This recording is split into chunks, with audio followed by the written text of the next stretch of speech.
My name's Kinsey Smith, and I do not have very much photography experience. I do take photos with my phone, but as far as like a real camera, no.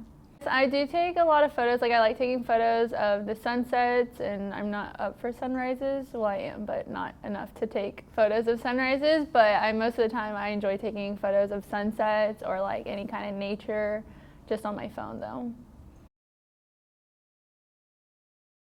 Why? Yes, it's a photo of my son, and because he's my son and he's my everything, so.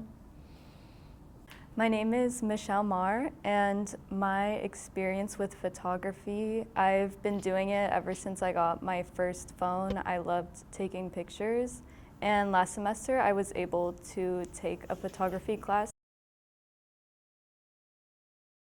I would say probably manual mode, because I didn't know anything about that, and like manually changing the shutter speed and the ISO and all stuff like that. The hardest thing, I would say probably getting the exposure right, because on the screen sometimes that's not always accurate. Sometimes you'll pull it up on your computer and the exposure looks completely different. So I would say probably trying to get that right in the moment. Me and one of my classmates went downtown and took nighttime photography pictures of the city and the train, like the metro bus, and I did a long exposure of the train moving and the lights, and I think that was my favorite picture that I took.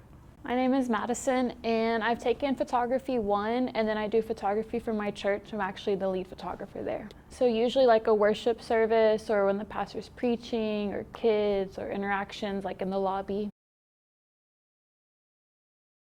In a way, because it's more of like my passion now, so everything I do thrives around it. I think when I look at something like around my house, or like if I'm out somewhere on vacation and I'm like, oh, that's really pretty, I like to take a picture so I can remember it. Just take pictures of anything that you want, and don't be afraid to express your perspective and your point of view and how you see things through your photography. I think not to overthink your photos, because a lot of like new photographers will think their photos are really simple or not good enough, but the more practice you get, the better it becomes.